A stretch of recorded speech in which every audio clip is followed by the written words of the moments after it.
Bonjour tout le monde, je suis Dr. Paul Droumilotis, médecin hygiéniste bureau de santé de l'Est de l'Ontario avec mon mise à jour de COVID hebdomadienne pour aujourd'hui, c'est le 27 avril 2022. Donc, on va commencer comme d'habitude. Je vais partager mon écran avec les statistiques locales et on commence attendez, je vais juste mettre ça ici. Actuellement, nous avons... je vais juste reculer. Nous avons 13 patientes hospitalisées. C'est un peu plus, c'était moins qu'on avait la semaine passée. On a 3 aux soins intensifs. Bien sûr, au niveau des cas qui sont positifs pour le COVID, pas nécessairement admis à l'hôpital, on voit quand même un plafonnement au niveau des chiffres ici, de la courbe ici. Et si on voit les patientes hospitalisées pour COVID dans nos 4 hôpitaux régionaux ici, on peut voir aujourd'hui que ça diminué si on compare ça de la semaine passée. Déjà, on a 13 encore à l'hôpital, mais c'est moins. Et donc, on voit que ça commence à plafonner un petit peu. Au niveau de pourcentage de positivité, on peut voir ici qu'on est à 15 à peu près. C'était plus haut en mois de janvier, mais là, on voit que ça commence à diminuer. On a des régions, surtout au Cornwall, avec des pourcentages de 20 on a ici les flambées. Les flambées commencent à diminuer aussi. On a 11 maintenant. On avait 16 il y a à peu près 2 semaines, avec 109 résidents qui sont positifs et la plupart ne sont pas malades. Malheureusement, on a eu 2 décès dans notre communauté depuis quelques jours. Encore des personnes plus que 70 ans.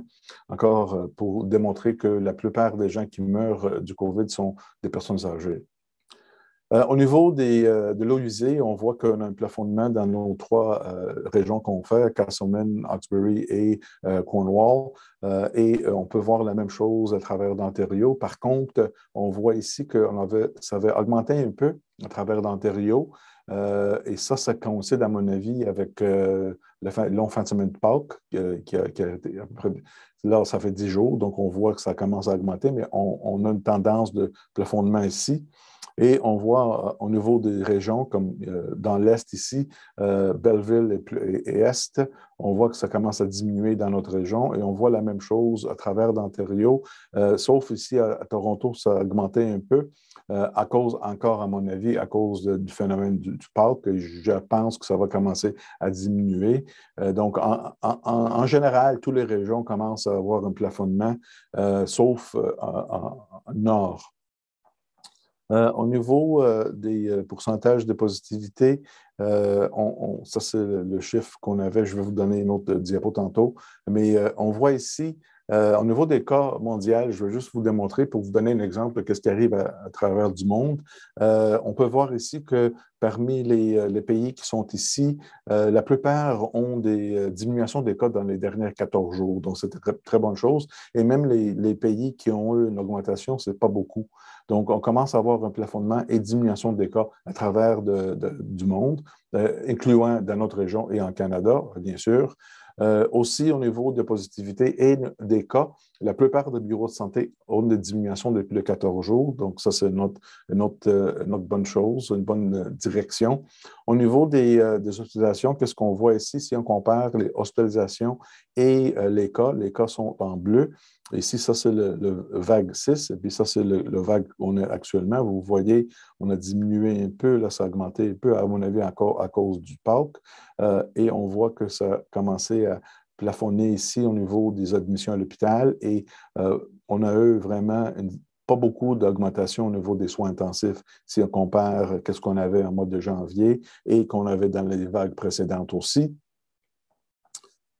Encore, oui, voilà, ça c'est les dernières statistiques au niveau du province, au niveau des positivités. Donc, on commence à voir une diminution des positivités à travers l'Ontario.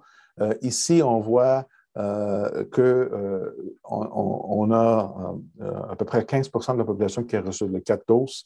On est encore à 56 des personnes 12 ans et plus qui ont reçu la 3e dose et c'est plus que 60 chez les personnes 60 ans et plus.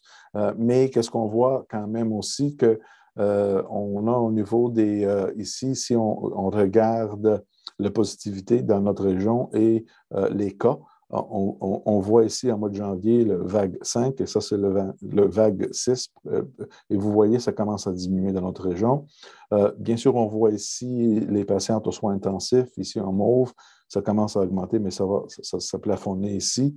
Et au niveau des décès, ça commence à diminuer encore. Comme j'ai dit, on a encore des décès, mais c'est plus bas que les vagues précédentes. Donc, si on voit plus profondément au niveau de vaccination dans notre région, on voit qu'on a maintenant les 4 doses, on les mesure. 4, c'est le mauve, et quatrième dose, c'est le mauve, troisième dose, c'est le vert ici. Vous pouvez voir les personnes de 80 ans et plus ont un bon pourcentage qui sont vaccinés 3 fois et à peu près un tiers sont vaccinés quatrième dose. Ça fait à peu près une semaine et demie qu'on a commencé à administrer la quatrième dose.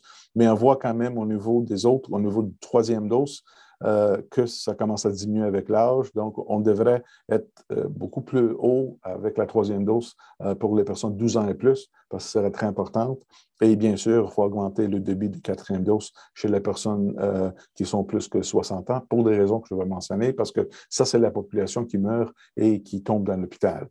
Encore, pour vous démontrer ici que la troisième dose donne une meilleure protection et une protection qui dure plus long que la deuxième dose. C'est très important. C'est pour ça que si tout le monde va recevoir la troisième dose, encore, on va diminuer l'hospitalisation beaucoup plus et on va arriver dans une condition stable dans laquelle on pourrait tolérer les cas sans avoir des admissions qui vont déborder les hôpitaux et sans avoir la maladie sévère. Au niveau des personnes, ça c'est important aussi parce que qu'est-ce qu'on sait, c'est que les personnes non vaccinées peuvent infecter tout le monde, sont très, très infectieuses, mais une personne qui a reçu la troisième dose est beaucoup moins contagieuse qu'une personne qui est non vaccinée et moins contagieuse qu'une personne qui a reçu 2 doses. Donc, une autre bonne raison pour aller recevoir votre troisième dose. On a 40 45 de la population qui ont besoin, qui ont plus que ça, 42 qui ont besoin de leur troisième dose. Donc, c'est très important d'aller vous faire vacciner. Encore ici, je fais ça ici juste pour vous démontrer que le taux d'hospitalisation, le taux de soins intensifs est beaucoup plus élevé, 6 fois plus élevé chez les personnes non vaccinées en comparaison aux personnes vaccinées pour les admissions aux soins intensifs et 4 fois plus haut pour les admissions à l'hôpital. Ici encore, on démontre que le rouge ici démontre des personnes non vaccinées et vous pouvez voir les admissions, le taux de décès et le taux d'hospitalisation beaucoup plus élevé chez les personnes non vaccinées. Et bien sûr, c'est plutôt les personnes de 60 ans et plus et surtout 70 ans et plus qui meurent. Donc, c'est très important qu'on fait le plus possible de protéger cette population. C'est pour ça qu'on donne la quatrième dose maintenant chez cette population et on recommande la troisième dose à tout le monde pour augmenter la protection communautaire. Donc, on est rendu maintenant au 6e vague. Je pense qu'on va voir dans les prochaines 2-3 semaines une diminution des cas, une diminution de positivité. On va voir une diminution de l'hospitalisation, etc., avec tous les outils que nous avons. Et donc, à ce moment-là, qu'est-ce qu'on pourrait faire pour garantir, pour vraiment faire le plus possible de vraiment diminuer les cas et rester bas dans un contexte bas, endémique, comme on dit, dans lequel on va vivre avec COVID, mais pas beaucoup de conséquences communautaires. À ce moment-là, la première chose à faire, c'est de se faire vacciner. Première, deuxième, troisième ou quatrième dose, surtout troisième dose, très importante chez les personnes qui n'ont pas reçu la troisième dose encore, et quatrième dose, bien sûr, chez les personnes qui sont éligibles 60 ans et plus. Sûr et certain que dans quelques semaines, on va peut-être diminuer l'âge de l'éligibilité pour les personnes en bas de 60 ans pour la quatrième dose, mais on n'est pas là encore. On attend aussi les nouvelles pour les enfants du 0 à 4. Donc, ça, c'est une autre chose à venir. sûr et certain qu'il y a des personnes qui ne veulent pas être vaccinées par un vaccin mRNA. Donc, on a du Novavax maintenant, ou on ne peut pas être vacciné parce qu'ils sont allergiques. On a du Novavax qui est un vaccin traditionnel pour le COVID, qui est disponible maintenant dans nos bureaux de santé. Bien sûr, il faut continuer à porter des masques, à mon avis, pour les prochaines 3 semaines à peu près.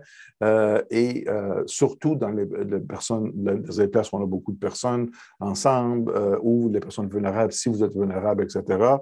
Et je pense que on va réévaluer une fois qu'on commence à rentrer dans l'été et on voit que vraiment les cas commencent à diminuer de façon importante, ce que je prévois. Bien sûr, de continuer avec toutes les mesures de santé publique de laver les mains, sortez pas quand vous êtes malade, etc. Tout ça, désinfection, tout ça, c'est très important. Et n'oubliez pas que l'automne va venir, on devrait tout garder ces mesures simples et même qui vont protéger contre les autres maladies et virus respiratoires.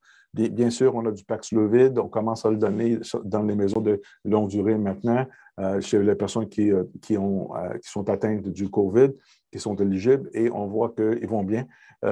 Ça prévient vraiment les hospitalisations. Donc, on a dans toutes les régions, on a des pharmacies qui ont le Paxlovid. Votre médecin pourrait vous en prescrire, les hôpitaux pourront vous en prescrire, les centres de dépistage, etc. Et aussi, bien sûr, on va avoir souvent, bientôt, les évaluations virtuelles vous pouvez faire ça par télémédecine, etc. On va avoir des nouvelles d'ici la semaine prochaine pour ça. Je pense que ça, c'est une autre chose très importante pour nous. Et finalement, au niveau des écoles, on voit qu'on n'a aucune école qui est fermée maintenant et on voit vraiment un petit pourcentage des écoles actuellement qui ont des pourcentages de personnes absentes, plus que 30%. Donc, au niveau de où on est actuellement, on voit, je pense que vraiment, on commence à avoir un plafonnement et on prévoit que ça va diminuer. Bien sûr, la belle température va nous aider parce qu'on va ouvrir les fenêtres, la ventilation va être mieux, on va être plus à l'extérieur, etc. Tout ça ensemble. Et encore, la chose que vous pouvez faire, de vous faire vacciner.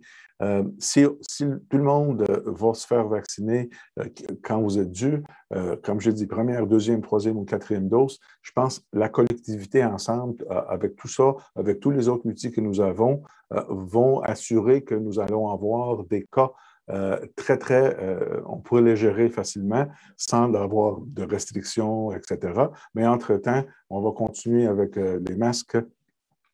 Des recommandations fortes pour les masques. On va réévaluer tout ça et je vais prendre l'occasion de remercier toute nos communautés pour tout que vous avez fait dans les derniers 2 ans.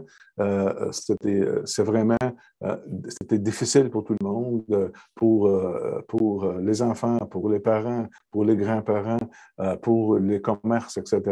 Donc, je prévois que cet été va être un été plus normal qu'on avait dans les 2 ans précédents.